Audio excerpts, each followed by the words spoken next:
everyone. I wanted to take a few minutes today to share with you my PMP exam study materials that I've been building over the last month or so of studying for the PMP exam. Essentially, what I did was to create a single spreadsheet that works sort of as a Cliff's Notes for all the materials I read, both from Rita's PMP exam prep as well as through the PMBOK itself. So I've organized it all on this single spreadsheet so that I could print it all out and have kind of a one-stop shop. So during the video today, I'm going to walk you kind of through the various tabs and the layout. And if you're interested in getting a copy of this template, you are so welcome to it. Just IM me and I will send you a link. So for now, I'll just kind of give you the overview.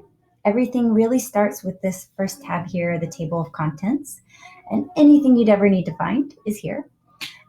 So first are some key charts and terms, which I'll go over in just a few minutes. There's a color and symbol key that I have. So based off of some of your votes, actually, I have associated certain knowledge areas with different colors and symbols just to kind of keep that as part of the mnemonic devices that I use throughout the training materials.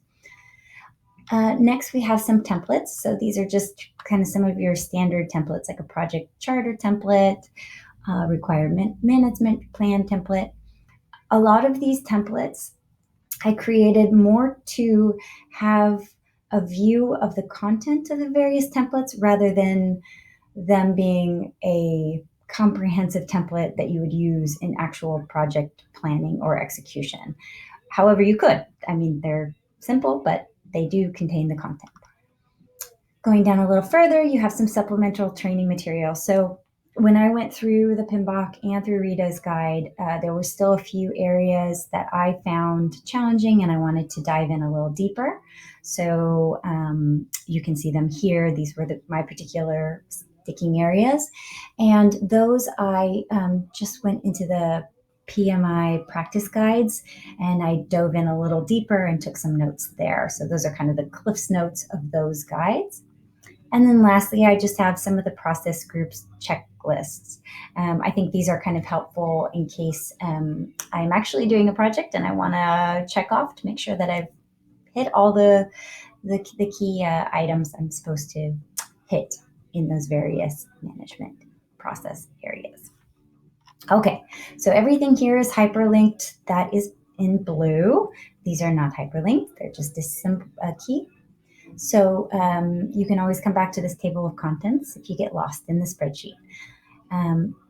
Here you can see all the various tabs. So there's a lot. There's about 100. So you can always come back here too if you want to. Let's go over the kind of key charts and terms. These first, let's see, 6. First one is Rita's process groups. So many of you who are familiar with Rita's exam study know the way that they've laid this out, the 5 different process areas, and noting that the planning process groups are the only ones that you need to memorize in order. Next, we have something that I built, which is really just, okay, so for the various knowledge areas, what are some of the key concepts and trends and emerging practices for those? I got these straight out of the PMBOK. Just a quick summary. Next, we have, I think, which is the most important chart in this spreadsheet. And so this is the marriage of the process groups and the knowledge areas. And they're color-coded and with the symbols just for mnemonic purposes. So again, you'll have all of your process groups here. Each one has a little definition if you need to cheat. And then each of the knowledge areas also has a definition in case you need to cheat. And then the actual processes themselves. So each of these, even though they don't look like a standard link, each of these actually are hyperlinked with information about that particular process.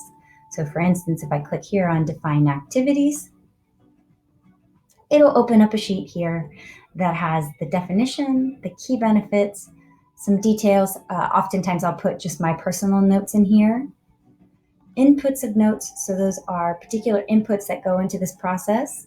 Now, note that this is the inputs here and the outputs and the techniques are not necessarily a comprehensive list. That is a very extensive list for each of the processes. Some people out there encourage you to memorize them. Rita, I think in her book, said just as long as you have a solid understanding of them, that's the most important thing. So when I was taking these notes, I just put in the inputs and the outputs that I wanted to make sure I knew and understood conceptually. And then the techniques here, sometimes it'll be just the technique and the definition or a little bit more detail.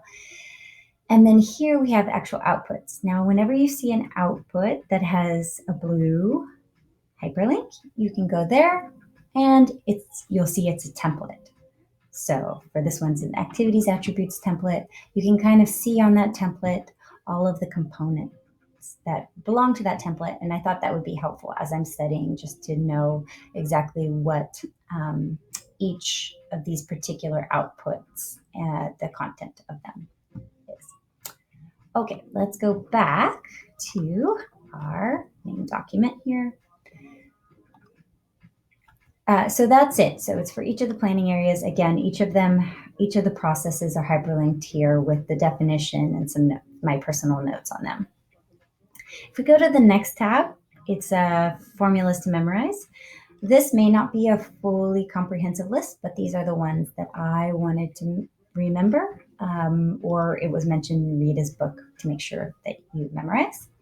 So I will be adding to this likely as I am studying.